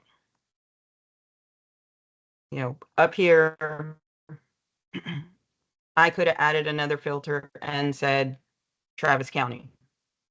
So I just have to go in and pick the filters. So this dashboard is available to you. What I really want to show you now,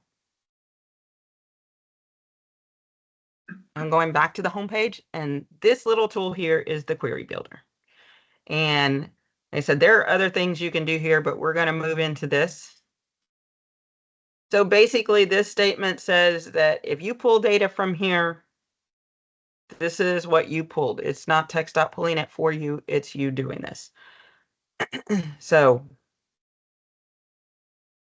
I'm going to go ahead and build a query for you. I'm going to bear with me. I'm going to show you a few options and go back and forth. Like I said, there's a bunch of fun little tools you can use, and I just want you to kind of get the highlight of it. But hopefully by the end, you'll have an idea of how to build one of these. Because I really want to know about the people, because I want to know about motorcycle operators and motorcycle passengers. So I'm going to choose by person. If I only wanted to know fatal crashes, I could pick fatal crashes. If I wanted to know crashes involving a motorcycle, then I can choose the second option. But I want to know about the people. So then you click next. And you can see this is how many people, 16,500,000 persons are in this data set so far. All right. Now I want to know a range. So I do by years. You can actually choose a date. You know, maybe you want to know for a specific month or something. So you're going to choose an actual date. I'm going to choose from 2020 to 2024 because I work in 5-year increments most of the time. Okay. Now you can use these filters down here and pick a county. I don't know, Bandera County. And then in Bandera, you can pick a city. So those are options. You can even go down to a highway if you want to go to that. Here also, there are 254 counties, so you do not have to actually scroll. You can start to type and things will pop up and you can select them. Then you can select next and it'll let you keep going. I'm going to go back. Instead of doing that, there are other options.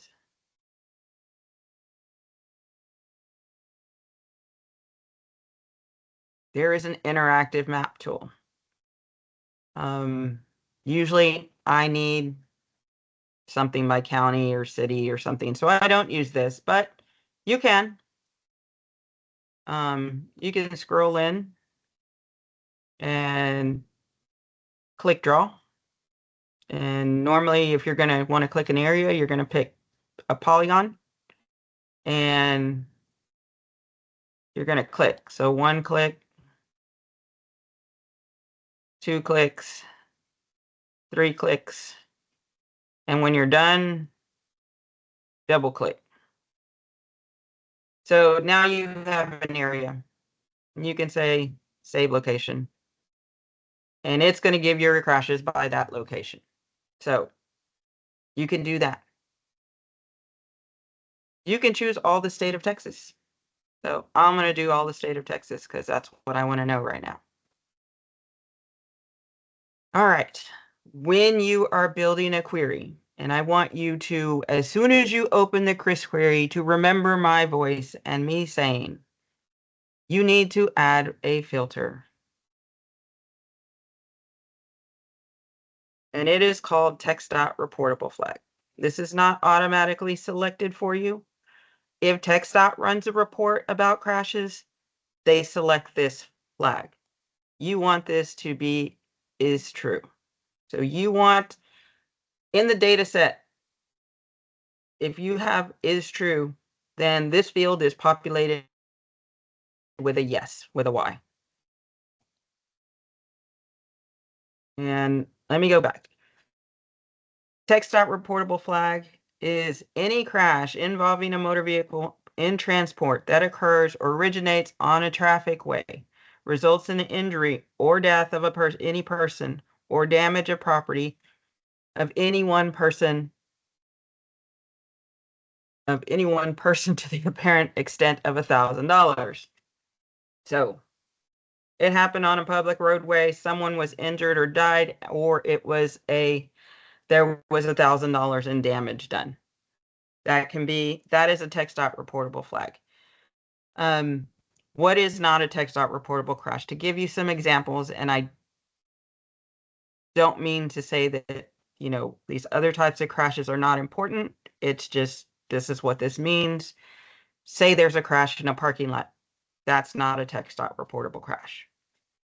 Say there is a crash that someone has a medical emergency and like a heart attack or so, then they will the reason for the crash is not the operation of a vehicle, it's the medical emergency. That does not fall under the category of TxDOT reportable. I know it sounds weird, but it is what it is. If someone decides to park their vehicle on a train track in order to attempt to commit suicide, that's not TxDOT reportable. It is a crash that happens on a roadway, results in injury or death, or $1,000 worth of damage, and is related to the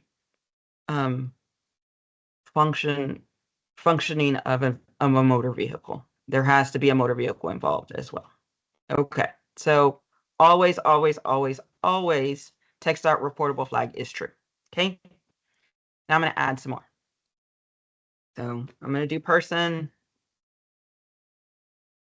I want to know person type. And I'm going to say is in. And I'm going to say motorcycle and passenger. Actually, I think I already did that somewhere, didn't I? I don't think I need this one. I think it may have gone back on the other one. Okay. Well, let's do it anyway. It can't hurt. And sometimes it'll say, you already did that. Yeah. Okay. Oh, that's right. I was doing the other dashboard. Okay. So I want that. And then I want to say person injury severity is equal to and fatal. And then let's say I want to know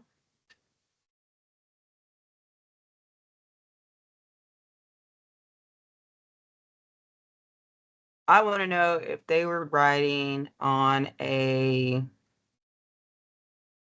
I looked it up. I want to know if they're riding on a BMW or a Kawasaki type motorcycle. I'm assuming in this, I made the assumption that these are going to be high-speed motorcycles. Could be, could be not, but that's what I'm doing here. All right. So I have a motorcycle, driver of motorcycle, passenger of motorcycle. Their injury is fatal, and they were driving or riding on a BMW or a Kawasaki. if I didn't have motorcycle driver or motorcycle passenger, this BMW could be a automobile. So just be aware of that. All right, so I did all that. I click next. These are the filters that are applied. So you look it over. Yep, that's what I want. I have 403 people in my little results down here. So view results. Yay. Now, I want to see a map. All righty. So, what does it tell me? I don't know. There's a bunch of case. A bunch of people. Now, if we go to this, and I'll show you what I did. Right down here, show crash, grid, and legend. Great. Okay, so the legend. So for 2024, it's these like royal blue ones. You kind of see where this is happening, right? 2023, 22, 21. All right, so now that's all fine and dandy. I go to this grid. Well, right now this grid doesn't show me anything that's useful related to my motorcycles. But there's this option here that says select columns. So I'm going to keep the crash ID because you kind of have to. I don't want any of this other stuff. I don't want to know the road base, but, and this is where, again, that's why I showed you that Excel spreadsheet, because there's a lot of fields here. So I want the crash ID. I want the crash year. I want to know the crash time. I know these are all fatal crashes, but I'm going to put this file into a spreadsheet and then I'm going to randomly use it whenever. So then I may forget what it was. So I'll go ahead and put the crash severity. Maybe I even want the crash date. I want to know what county these crashes are happening in so I can make a pivot table. I am going to look at if they are intersection related. I want the latitude and the longitude so that I can map them. I want to know the manner of collision to see what happened. I want to know if they hit something. So what did the object struck? Let's see, what else do I have?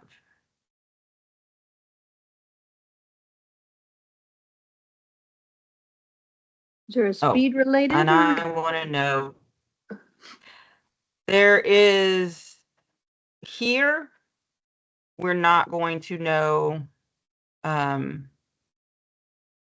speed related on this option. I'm going to show you something else that'll help you kind of look at some speed stuff, but not here, not yet. Okay. So I say okay.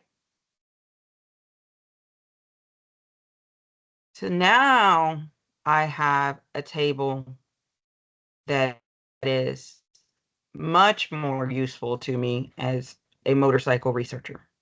Oh, and I put street number. I want street number. I want to know street name.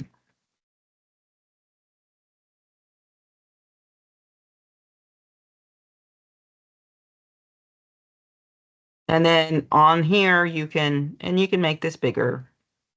I'm gonna, alphabetize these, and then I could kind of scroll through and see what roads these are happening on. Fun stuff. And then I can export this. And now I have my own little list of, as soon as it opens. Sure, convert it. You get all this information. You're going to use this, you'll delete all these lines up here, but There you are. You know, I have some good info now.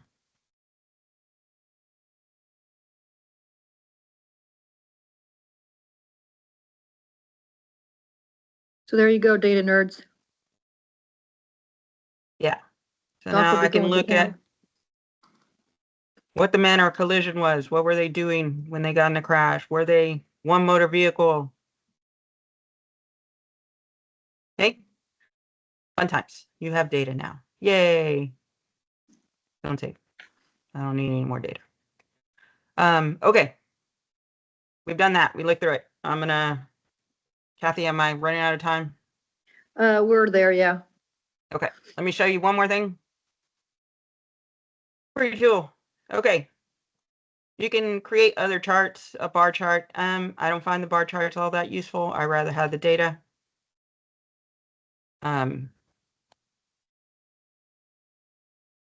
You can create a table that kind of makes a pivot table not as useful to me. Go back to results.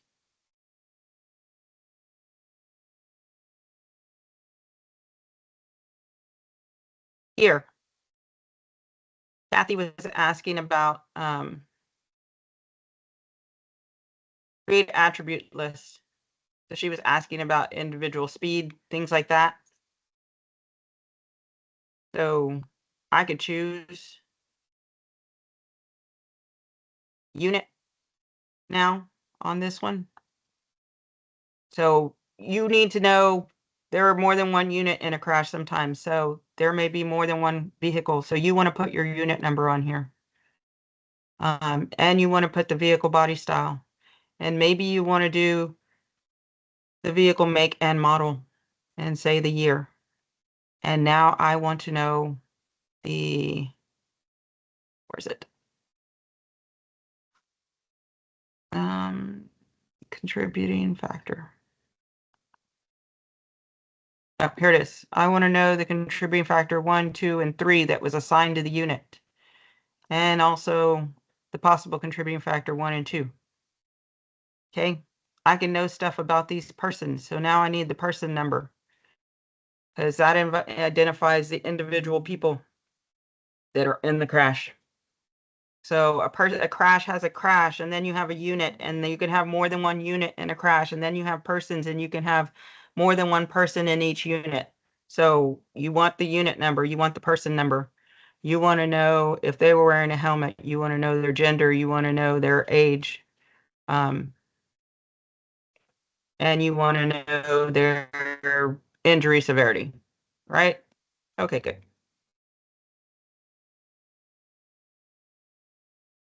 So now I have a big long table, and it's cutting it off. I can export.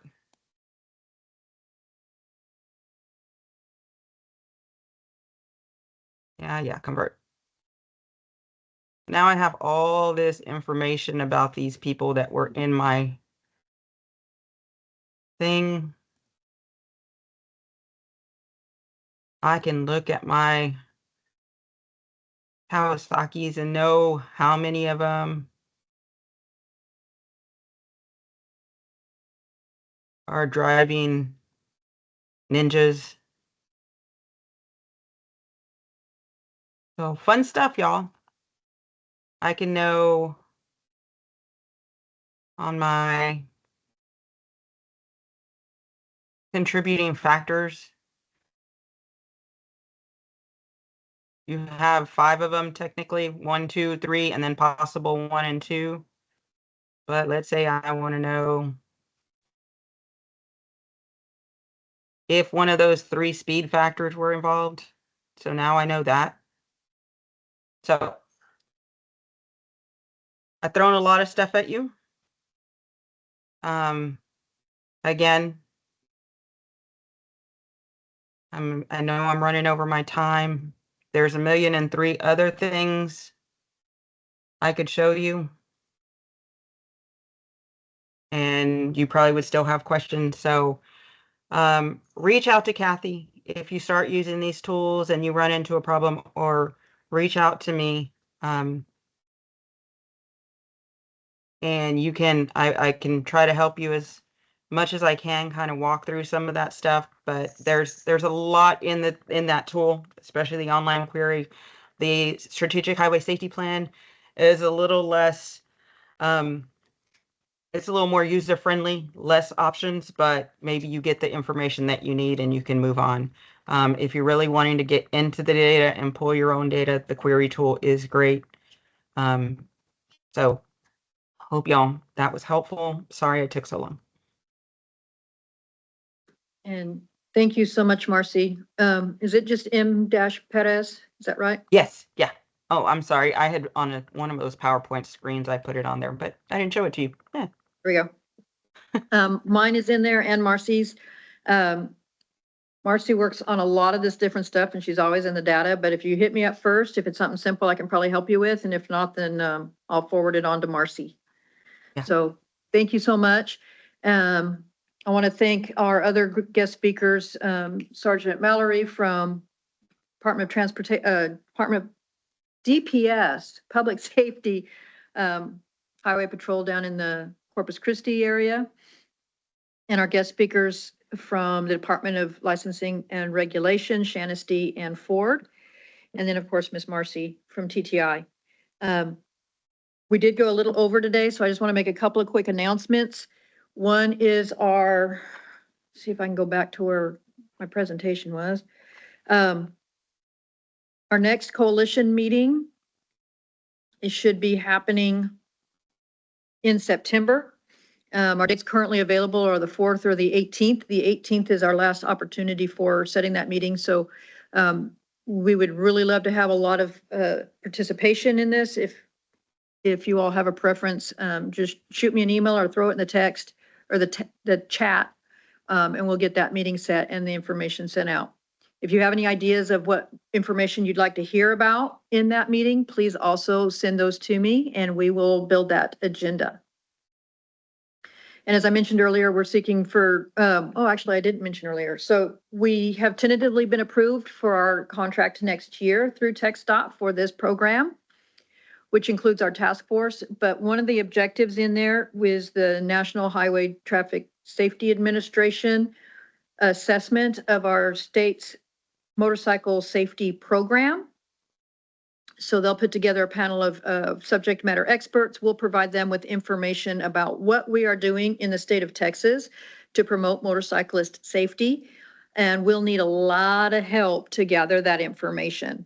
And so our task force next year will be concentrating on that. And we're looking for any volunteers that would like to help in the task force next year and helping us gather and identify subject matter experts to gather that information. And I believe those are the only announcements I have. If anybody had something that they wanted to share, please take a moment and share. Kylie. Hi, yes. So I know we're out of time, so I won't share everything that I have, but exciting news. The UTH Foundation, they've invited me to join them for an event in the Houston and Dallas area. So I'm really excited about that. I also, the National Motorcycle Fund, they are going to try to give me a grant so that I can start doing CPR at, well, the goal for the foundation was geared towards bikers. Cowboy Harley Davidson and Round Rock Harley have both given me a home there at least twice a year, so I'll be able to do this quarterly. So it'll obviously, you know, if you can, I have to pay for this. I'm officially an instructor. I said I'd be an instructor by May and I worked my butt off and I did it. Next step is try to become national, but I'll be doing that. I, of course, I will not turn anyone away if they cannot afford it. Donations help because I do have to pay for the cards, the equipment, etc. So there's that. Also,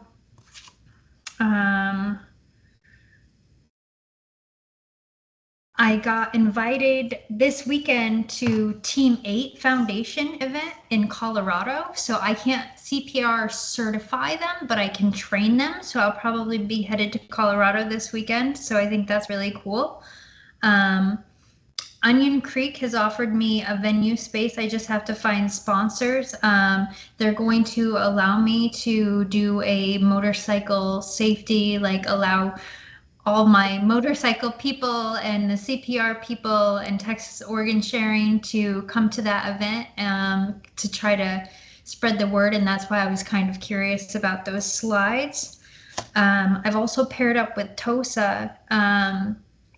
I have 3 events that I'm doing with them this month alone. I'm doing a live KRGV testimonial to talk about motorcycle safety and the foundation and my personal story. And I'm going to butcher this name. I think it's called West Laco, Texas. It's about 6 hours away. So I will be headed there on the 18th. They also are going to, because I volunteered so much, do a photo shoot with my bike on the 20th for advertising for motorcycle safety, for some just some marketing to do some motorcycle safety stuff. And then testimonial speaker on the 24th for 150 people about motorcycle safety. So I'm really excited about that. And then one of the things that, so I went to bike night about 2 weeks ago, and I met a nice man and woman. The woman, she lost her partner in a fatal accident. And the man, he lost his fiance to a fentanyl overdose. And this kind of inspired me to look at what kind of first aid kits they make for motorcyclists. And they're really expensive, and they don't have everything that you could possibly run into because, you know, you could be dealing with heat stroke, you could be dealing with drug overdose. There's all kinds of scenarios. So I have actually ordered and started putting together all of the supplies that include everything that would come in the regular first aid kits, and Narcan and tourniquets, etc. And I will be able to sell them at my cost, which is about 1/3 of the cost of the kits that you can find online that don't even have all of the things. So if anyone is interested in those, I can put my email in the group chat. But and the most important thing, because of a lot of you know me, but most of you don't. I've had like a little bit of a block from riding for the last 7+ months because my son died in a motorcycle accident, my 17-year-old. But I put 150 miles on my bike last week. You might as well consider me a beginner driver because I'm just doing neighborhoods and stuff. But I got T-boned a couple days ago, so it's off the table for this week. T-boned in my car. So, okay. But that's all I have to share. So yeah. Thank you, Kylie, and congratulations. I'm sorry about the crash, and I'm glad it was not on your motorcycle. Yes, me too. And Ford shares his sympathies as well. Anything else?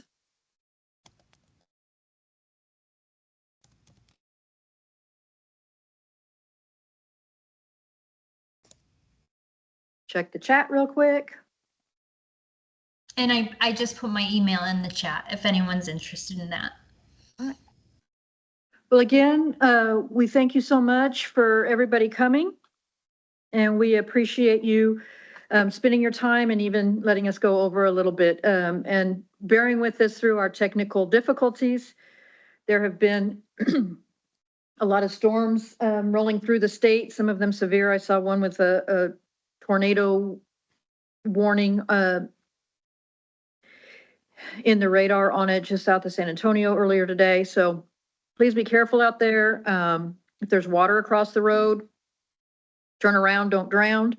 And on our motorcycles, we're make sure we're wearing that bright colored rain gear and slowing down and keeping things up. So thank you again. We appreciate everybody that has come today and participated. Thank you so much and have a great rest of your week. Thank you, everybody. Have a great week.